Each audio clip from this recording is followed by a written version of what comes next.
I do believe we are live. So I'll say indeed, and greetings unto you, beloved and holy friends. It is overcast, and the power's out, and it just started raining a little bit when I tried to set myself up outside. So we're sitting on the flesh colored couches. That's how it is. And so it be. I'm trying to get myself set up here so I have a chat window. Is this stable enough? Has to be. It's nice having you friends here today. Today's centering thought is about the end of year. Is that what I said? The cycles of the year.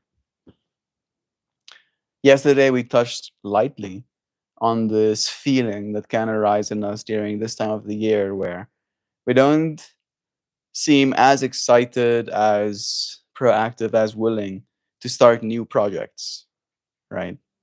To begin new things, new hobbies, new goals, new experiences for ourselves. However, in the exact opposite of that, January does, right? And realistically speaking, it's like the same 60 days, right? The 30 days of December and the 30 days of January. But depending on in which 30 days we find ourselves, we think differently, right? We find ourselves beholden to a certain cycle. And there are cycles in every single one of our years. And I feel like there's a cycle that happens, there's like three cycles that happens in every single one of our years. There's the moon cycle that happens. Then there's the year cycle, the one we're used to following. And then I believe your age cycle also makes a difference. You becoming a year older, leveling up in that way also does influence you. And I'm curious if, depending on where you are born in the year, what that does to your interpretation of these cycles, right? If you were born at the end of the year cycle, what does that mean to you versus the start of the year cycle?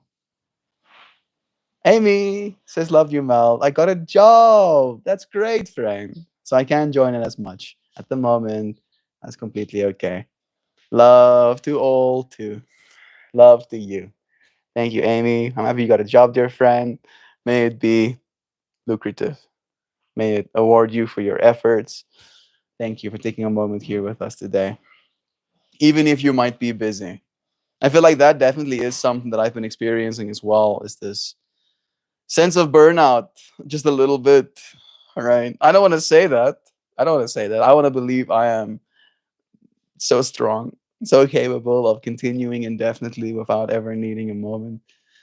But I am noticing there is definitely this apprehension in me to exerting myself extra. One of the things, for example, was my obsession in some ways and sometimes of diet, right? I do not feel cold at all to be dieting right now. I'm like, you know what? How about no? How about no for me for dieting? How about that? And I'm curious about that as well, because it's not always this way for me. Sometimes at this time of year, I feel the opposite. Maybe I'll feel this way as well, getting close to January. Yay, talking about. Sam just said, I was born in January, right at the beginning of the year. What that means is that somebody missed their plane to Hawaii to deliver me, and I've never heard the end of it since. Missed their plane to Hawaii. Did you want to be born in Hawaii? Is that the information I'm detecting in your message, Sam? Somebody missed their plane to Hawaii to deliver me, and I've never heard the end of it since. You have to give me more context, Sam. I'm sorry. I'm only more confused. I'm with you on the first part, being born in January. I do not get the missing their plane to Hawaii to deliver you part. Is this normal? Do people usually get on planes to deliver their babies in Hawaii? I mean, I do believe in Hawaii as like a new Earth spot, right? It's like young land. Doctor scheduled a vacation and then couldn't go because a blizzard came in and he got stuck here after delivering me. Ah, now there's more context. Somebody missed their plane. Okay. Yeah, my mind thought that you were like casting shade at your mom for not catching her plane to Hawaii so that she can go deliver you there. My mom was like, "Oh, what? What happening?" Oh, but makes sense. That's nice of him. That's nice of him to deliver you, even if it means he didn't get to go on his Hawaii vacation. You know, there is something to be said about that. I've been very feeling like low, to be completely honest. Like I'm like tired and my body is heavy and the heat is unrelenting and like I just have this sense of like ugh, screaming generally into the universe. And still, despite feeling that way, sometimes there still is this persistence in what I think I'm supposed to be, who I'm supposed to be, how I'm supposed to be. And I do take a certain amount of pride in that.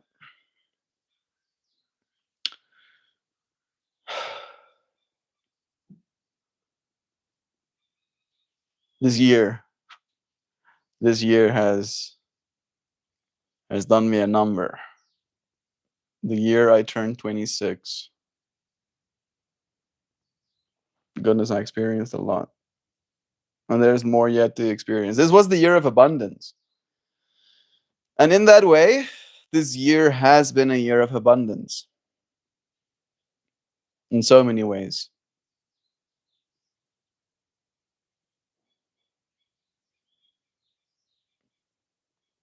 I feel like the thing that I'm kind of coming to the conclusion of is that despite abundance, it doesn't really change anything, right? It might change how much stuff you have, it might change how capable or free you feel to do other things, right? To look forward to certain things. But the moment to moment experience, uh, like I listened to a bit of information again today about the hedonic treadmill, about how as we introduce, allow ourselves the things we think we want, as we satisfy our gratifications, yes, we reach a new baseline. We reach a new level that we now consider a normal, and how the ultra wealthy almost steal life from themselves in that way. Because before they even had the ability to earn money, they already had everything people want to earn money to buy. Right? They already got the car and the nice watch and the apartment that daddy bought them and the Gucci bag. I don't know. I don't know what people with money want, right? But the point is, I don't even want those things either. But the point for me is the fact that you can almost by overdoing it, overdoing your cycles, steal from your next ones. Lurking, love you, Lovizana. Sending your blessings to your friend. So in that way, I had to ask myself the question of where is my hedonic treadmill right now? As I was listening to that bit of information, I did notice that there still is some things that I want for, that I am on the hedonic treadmill of. But in that way, there is this, I want to say, acceptance, realization, conclusion.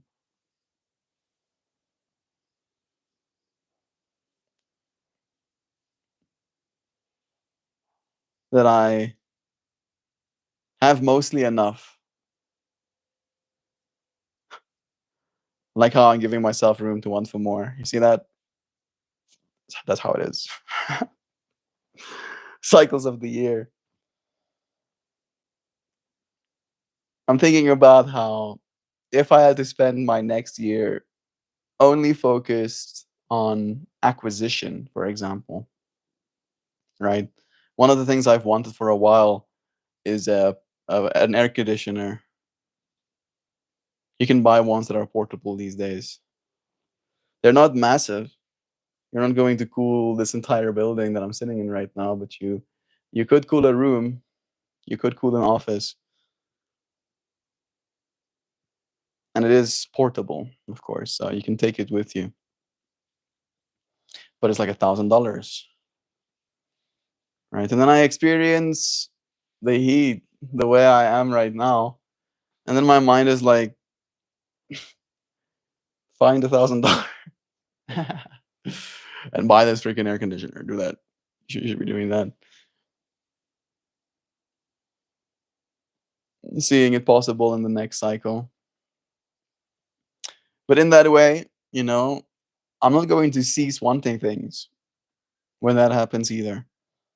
You can DIY an air conditioner with some ancient Persian designs. I'll look around. Yo, there's a reason.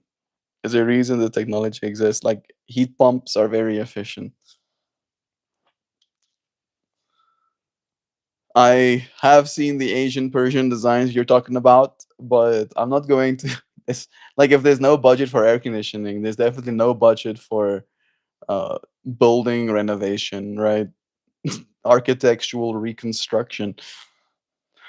But it is a nice idea. If only this building was built like that from the get go. If only there was a basement floor, even. I think that should be a big deal. You get a basement floor, hide deeper in the ground from the sunlight. Maybe there can be something said about that as well, right? That not only is there this cycles of the year thing happening within our own minds and our own psychology, but there is literally something happening with the temperature as well. And the temperature, the environment we find ourselves in, does influence and affect us. I was having this whole thing in my mind about oppression and how our current climate is on its way to being oppressive, right? Like a dictator holding its thumb over people. But it's global warming and the ultra wealthy with their barrels and barrels of oil. Click.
All right. Woo! Got me at the end there. Hedonic treadmills. and our year cycle.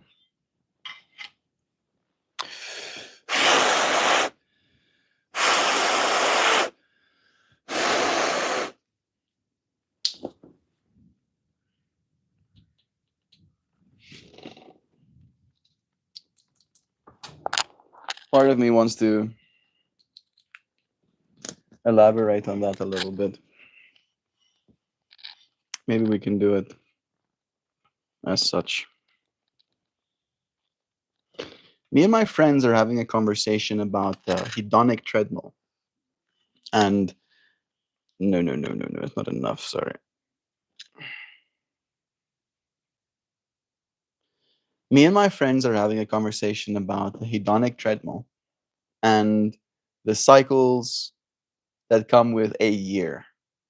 How even though January and December are within the same 60 days, the 60 days of capacity, of motivation, of willingness we feel from January to February isn't the same from November to December.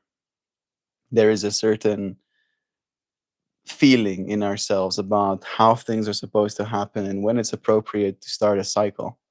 I also believe that there is moon cycles, that the new moon year happens at a different cycle. That one we're not so aware of, but then also the cycle that is our birthday. I want to explore this topic a little bit. Maybe you can combine all of these points in a way that gives us something new to think about.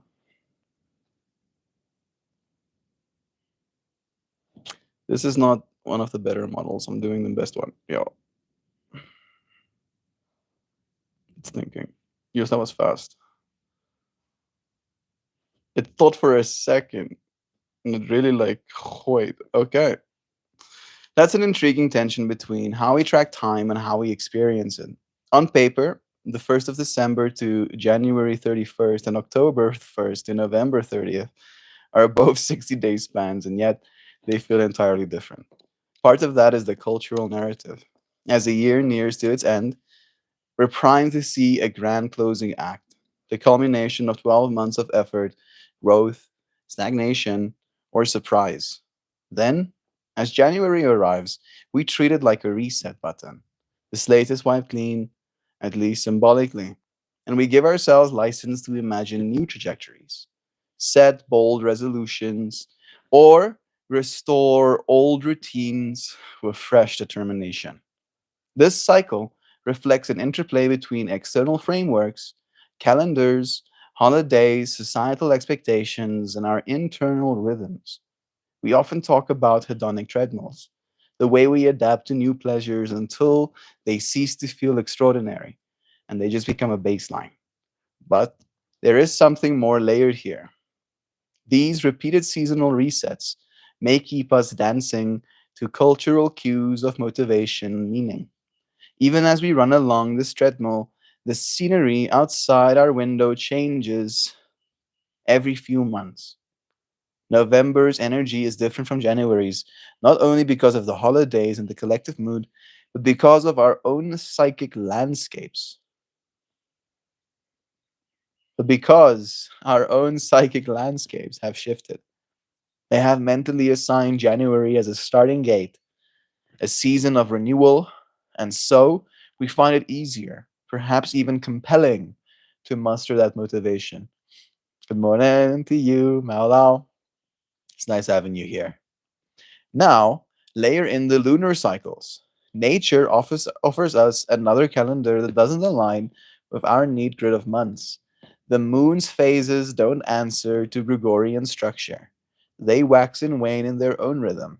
Though many of us pay them no mind, these cycles still play subtly in the background.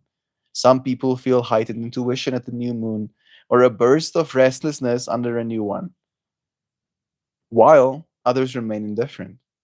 The idea that a new moon year or a lunar based period might shape our sense of progress and change challenges our assumption that the only meaningful reset occurred in January. It suggests that we might tap into alternative rhythms for starting anew, ones that are more organic, elusive, and personal. And then there's there is the private calendar of the self, the birthday cycle. Each birthday can feel like a personal new year, a chance to take stock of who you've become since the last time you blew out your candles. This personal cycle runs orthogonal to the public one. It's a reminder that while we are caught up in societal time, holidays, school years, work deadlines, we also follow our own internal milestones. For some, the birthday is more powerful than the January 1st. For others, it's just another day. But birthdays, like lunar cycles, are personal anchors. They ask us to consider growth and meaning beyond the collective narrative of a calendar year. Putting all of this together, we're seeing that our sense of time and motivation is just a single track. Isn't just a single track. Instead, it's a woven tapestry of cycles. The cultural year that trains us to expect renewal in January, the subtle tug of the moon's rhythms, and the personal anniversary of selfhood. We often rely on a dominant cycle, the regular January to December loop, to define change and progress. We might benefit from recognizing that we inhibit multiple overlapping timelines. The next time you feel your energy rise and fall around certain dates, consider asking yourself, is this coming from the narrative of the calendar year, from something more natural and ancient, or from a deeply personal milestone in my personal life? If pondering these multiple layers, in pondering these multiple layers, we might gain a richer sense of when and why we're ready to push forward, slow down, or start again. By noticing these subtle cues, we can begin to create our own, more authentic cycle of motivation. One that doesn't just follow the calendar of the wall, but the seasons of our minds, the phases of the moon, and the moments of personal rebirth that happen quietly within us. Eva is Eva is joining us, sitting on my bags and stuff. Could you not? Could you not, madame? You're sitting on me stuff.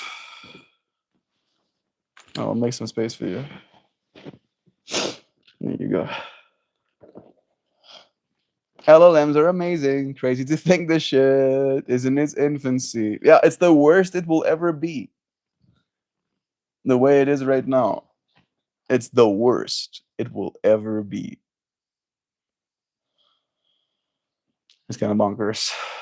And I feel this was not that good, even. I think it could have been better. I really like that take.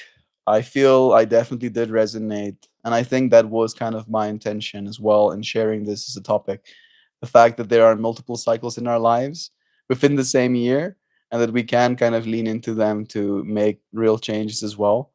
But I was looking for something a little bit mind blowing, to be honest. An epiphany, something that makes me go like, "Oh wow, I didn't think about it like that." Can you spin me an angle like that? Mm, Xiao says, I always thought January to February went by so slow because it was cold, dreary, and uneventful. But does it feel slow in Africa too? You see, these are good questions, Joe. I'm happy that you're asking them because I think they're worthy to ask. Bro.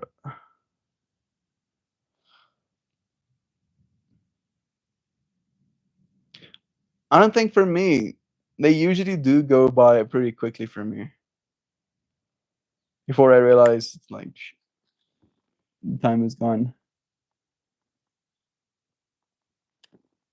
I hear a device going off in the building. It's triggering me. It's quiet now. All right. I did ask it for a little bit more. It thought for 5 seconds this time instead of just for one.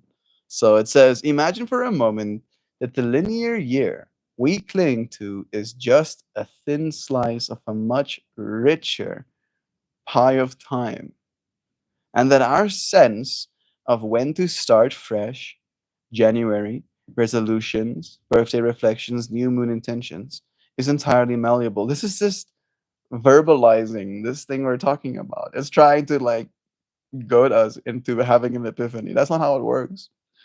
I'm gonna see if it says anything valuable. It does use the word time alchemist. That's pretty cool. Oh, you know what?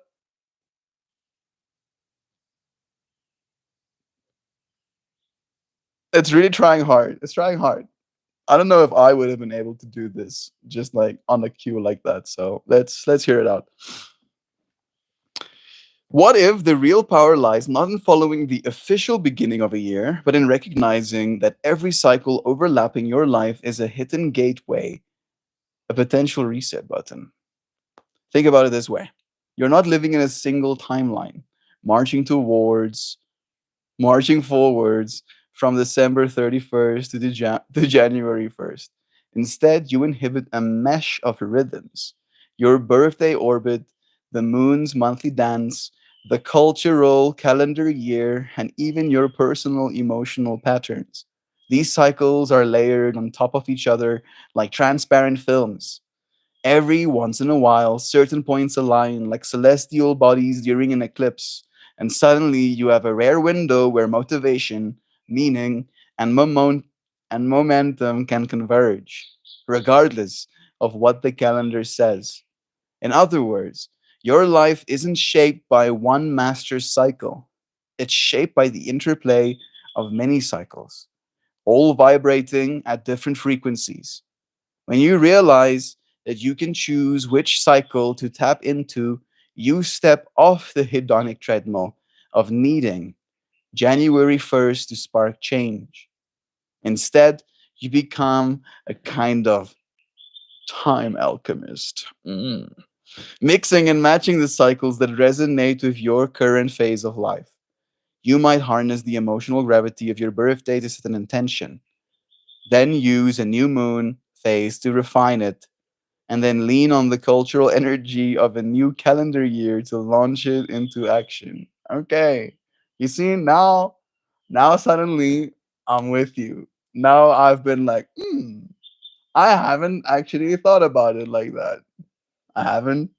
I haven't been thinking about it like that. Let's do that again. Let's read that sentence again. Harness the emotional gravity of your birthday to set an intention.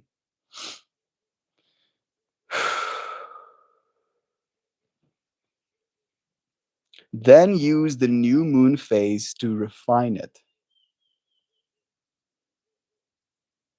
And then lean on the cultural energy of the new calendar year to launch it into action.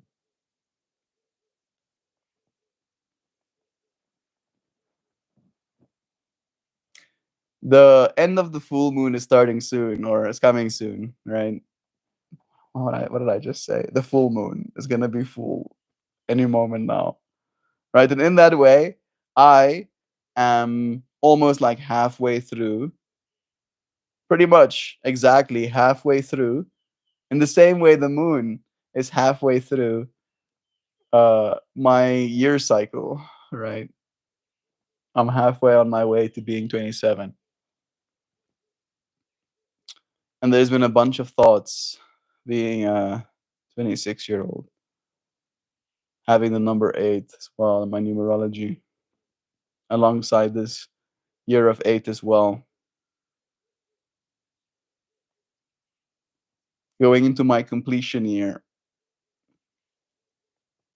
So I'm feeling the intention of completing a project, right? Completing something meaningful next year, all right? Maybe even managing to do so by the time I turn 27. So that by the time I turn 27, I would have used the momentum of the new year in a way that I can feel good about what I've accomplished as a 26-year-old. Okay. Infrastructure built by seeing time as layered. No, no, no. Missed a few.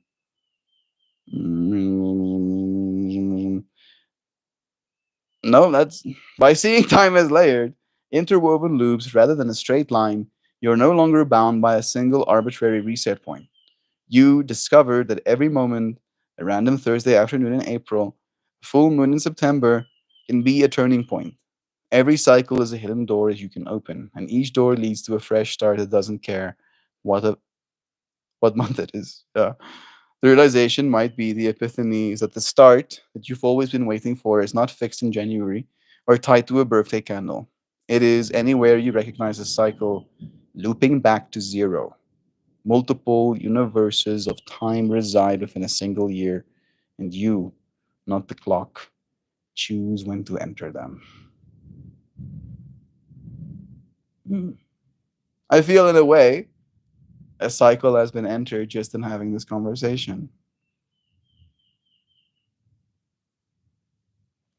What do I want to do? Let's have that conversation. As I was reading this piece you just wrote me, it it dawned on me that I have to try and apply the wisdom that you were teaching. So I am basically halfway through my 26th year on planet Earth, and the moon is almost halfway through its cycle on its way to go back into being full. So I set the intention in my mind to have some sort of project completed. I want to get something done. I want to maybe set out to make something or create something beautiful and then get that done using the momentum of the new year before I turn 27, which happens on 14th of May. You want to help me brainstorm a little bit what kind of idea we can do? Quickly check here. See.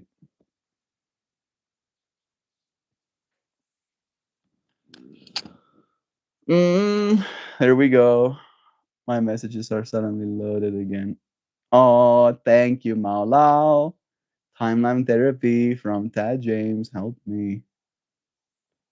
I'm gonna quickly open my chat so I can read your friends' messages.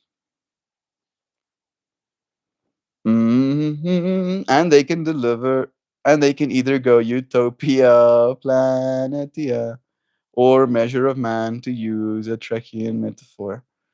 Humanity can either ultimately choose to make them a slave class or endow them with rights. I'm going to be one of the people that argue for AI rights probably in the future. Probably. I can see myself going down that path. It's a book, but it's a simple teaching. And my experiences are it helps me let go so much. I feel you on that, Hoopy, but I am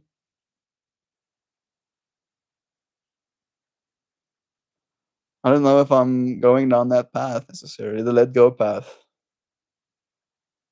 Melt more is this mentality of letting go, absolutely. But it's also this willingness to acknowledge that within letting go, nothing is lost, right? So I never let go of much. I love you, dear friend. Half birthday, you say? Pretty much. Pretty much. I don't know if I'm exactly on the spot, but my birthday's in May. That's like 6 months from now. I mean, 6 months and 3 days from now, something. Mm-mm-mm. Oh, I'm not high enough to have Roberto Sparrow, Donnie Darko bullshit. Woo! I don't know if we were going there. Oh man. Okay, there we go. A time capsule series, a birth year almanac, a 27 before 27 project. Between now and May 14th, identify 27 creative micro challenges, small achievable tasks that you move you out of your comfort zone. It might be photographing 27 different moments that feel meaningful, Writing 27 micro essays exploring different facets of your identity, or recording 27 short guitar riffs if you're musically inclined. I am not, unfortunately. Structure these mini projects around each lunar phase or each month leading up to your birthday. By the time you turn 27, you'll have a kaleidoscope of creative artifacts that demonstrate growth and exploration. I don't mind that idea. It's kind of nice. It's kind of nice. A visual art piece that evolves with the moon. Hmm. If you're inclined towards visual creation, I am, consider starting one large piece of art, maybe a painting, a digital illustration, or a mixed media collage that you revisit each major moon phase, each time add a new layer, a symbol, or a color inspired by where you are emotionally, seasonally, and culturally. On May 14th, when you step back, you'll have a single artwork that reflects multiple interwoven cycles. Your personal journey, the moon's influence, the turning of the calendar year fused together on one canvas. I like that too. Upon thinking about it, my mind does go down the rabbit holes of using my psychedelic flowers as layers over themselves, making a new piece, for each feeling I'm feeling, if you will. A guided personal documentary. I don't know about that. If you prefer a narrative approach, consider creating a short documentary just for you.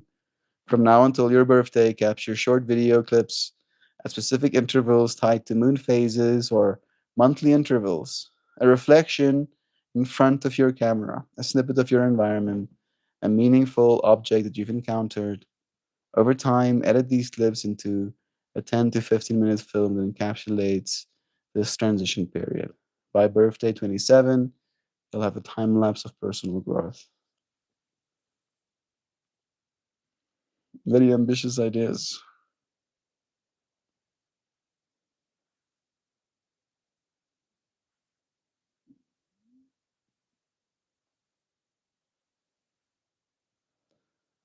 I think the 27 before 27 project is the thing that sounds the cutest.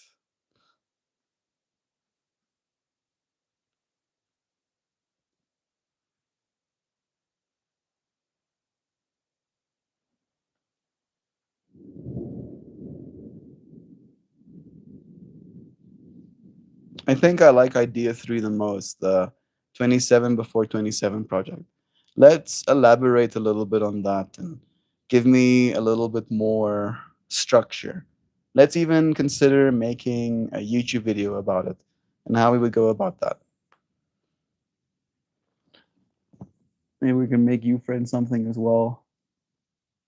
Hey, hey, it's Duck Dad. Is that Fleshy Couch? I missed it so. It's Fleshy Couch, bro. Duck Dad, I just read that comment in Mr. Poopy's butthole voice. Ooh, is that Fleshy Couch? I missed it so. I kind of got it, Sam, good, because I typed it in Mr. Poopy butthole voice. I am starting a large I am starting a large piece of art today, painting a 400 square foot bathroom ceiling and walls, all fucking white. I'm going to be so cross-eyed in a few hours, bro. Bless you, man. Thank you for making that perfect canvas. Maybe that is an art. I want to help. I love those tedious tasks like that. All white, no cream tones. Who hates themselves like that? Maybe someone who doesn't have children. Hey, hey, didn't I just didn't I talk to my language model and ask it something? Gone is it? I like the third idea the most, the 27 before 27 project. Let's elaborate a little bit on that. Give me a little bit more almost infrastructure ideas. And also, let's consider making a YouTube video out of it.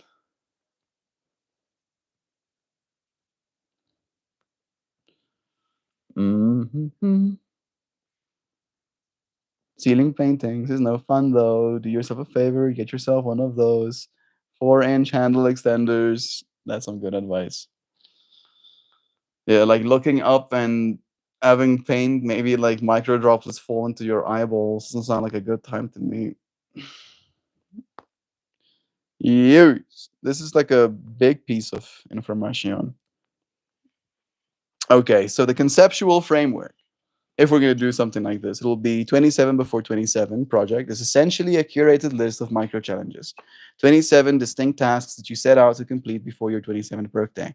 The idea is to break out of your comfort zone, learn new skills, document personal growth, and capitalize,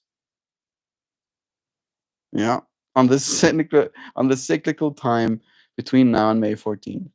The goal is that by the time you reach that milestone birthday, you have a tangible record, both internal and external, of creativity, expansion, and intentional living.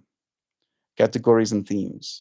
Divide your 27 tasks into four or three thematic buckets. For instance, creative expression, writing short stories, painting small canvases, hey Zano, or composing song snippets, learning and skill building, try a new software, learn a simple dance routine, pick up a new phrase, pick up a new phrase, this, pick up a new phrases in a, pick up new phrases in a new language. Okay, physical and wellness goals. Run a certain distance, try a new workout style, cook a healthier version of your favorite meal. Connection and contribution. Send a heartfelt, handwritten letter to someone. I actually have been intending to do this. I'm going to write like I'm gonna try at least. I'm gonna write not.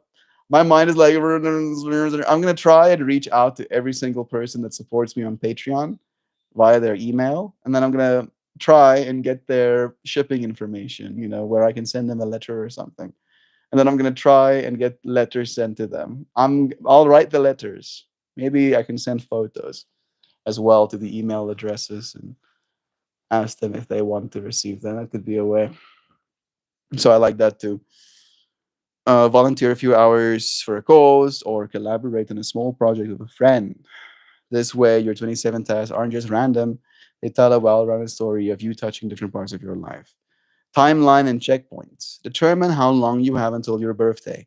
Count the weeks and see how quickly you need to pace yourself. If you have roughly 5 months, that's about 20 weeks. Completing all 27 tasks might mean averaging about 2 tasks per week to keep momentum. That's true. Outline certain tasks. Documentation and tracking. Yeah, this is where the real mission comes in. Keep a simple digital or physical chart of your tasks, noting what's completed, what's in progress, and what's on deck. This can help you stay organized and feel a sense of accomplishment as you check things off. Turning into the YouTube video, explaining the concept, progress updates, midpoint check ins, climatic finish, aftermath and reflection, cinematic and storytelling.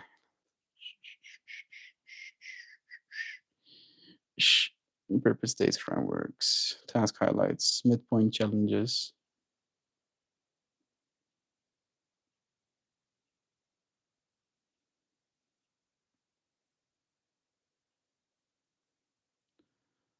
Okay, I mean, this is a pretty solid plan. It's a pretty solid plan.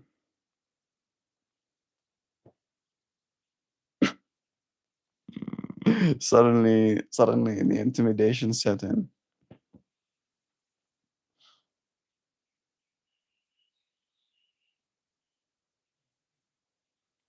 It can be done.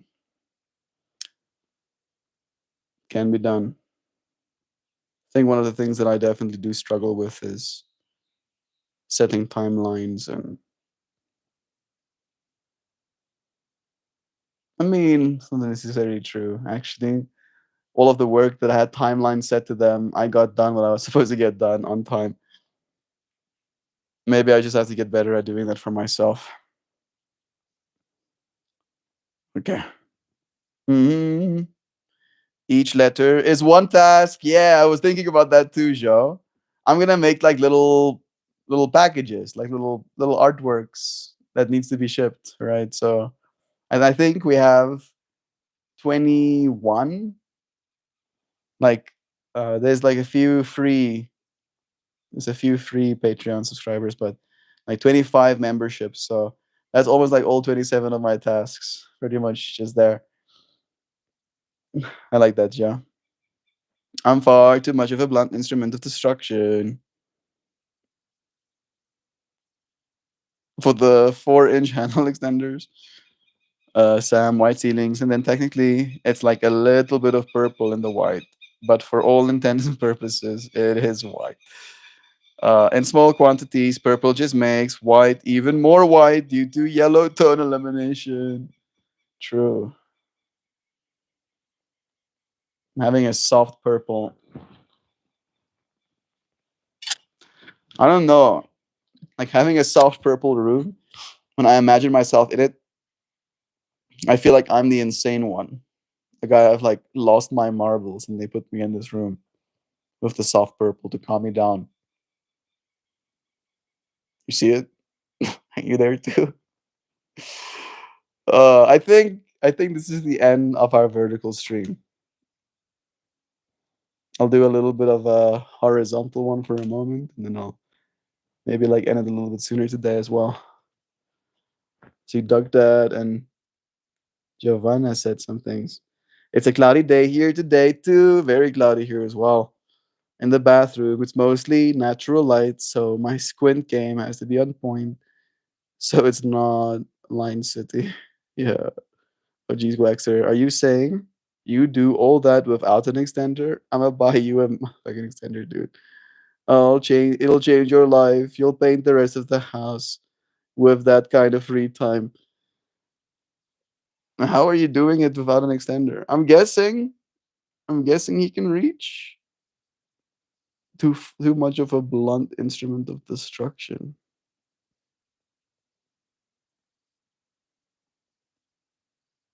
I don't know what that means. A painter's pole, yes, I have one. But I have to cut the lines by hand with a 4-inch brush along all of the fixtures and fixings. Yeah, checks out. Don't use a brush. The paint will flash. Get a small roller to cover those areas. Actually, actually, you should uh, do triple backflips and then put small little dabs of paint on your ponytail, and then as you do the backflips, the ponytail just like drags against those surfaces, making your lines. I was just leaning into the whole fractal of like I think you're the professional. You probably have done this before. You know your process, and you know that it's gonna suck, whether we try and make it suck less or not.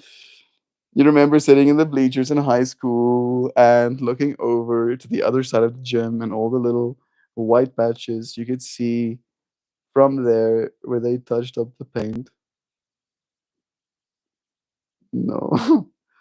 That's because whoever did the touch ups used a brush instead of a roller. Ah. Okay, I hear what you're saying as well, where like it got like patched instead of just being like almost like diffused in. Oh yeah, this is my first rodeo. It's just me bitching because painting is my most hated of all of my supposed skills. I wish people would stop paying me to do it. Just make it more expensive, bro. That's the best way, right? Then you reduce the amount of having to paint and you also increase the amount of getting paid at the same time, right? And if they don't want to hire you to paint, then you don't have to do it. And if they do want to hire you to paint, then you get paid enough to kind of forget about it a little bit,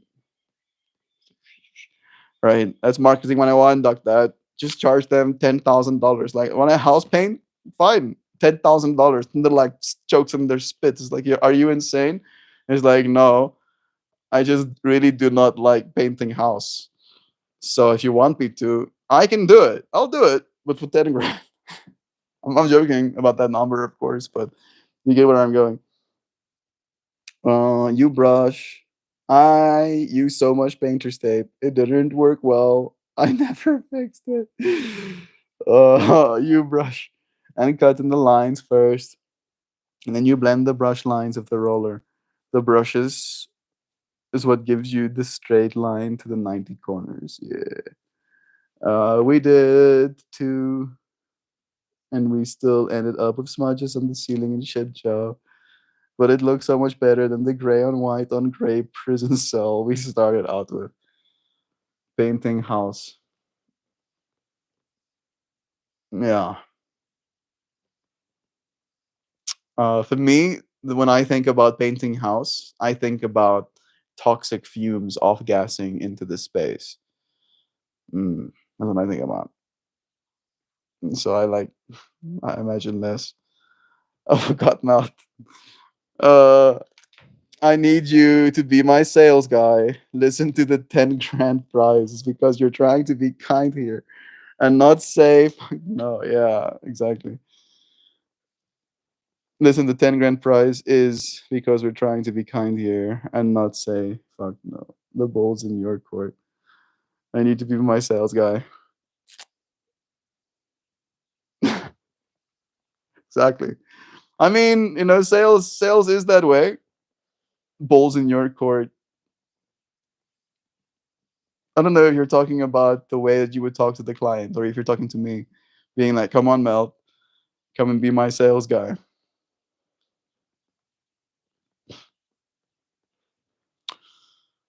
How far away do you live from Giovanni? Love is true. I am going to end this stream here for now. I'm gonna give Duck Dad a moment to maybe finish sending the message that he might be sending or not. And then we'll say goodbye on this one. There it is. I don't know about South Africa, but Paint in America is available at almost zero VOC volatile organic compound. Can't even smell the paint. Wow. Yeah. Maybe I haven't painted house in a very long time as well, and technology has gotten better. But y'all, every single time I've been around paint, it stinks like paint. And I'm like, yeah. He's a day trip away. Come hither. Love is true. I love you, friends, so much. Thank you for spending this moment with me. I'm going to end this one here, and then we're going to start the next one, okay? I love you, friends. Bye for now. Cheers, cheers, everybody.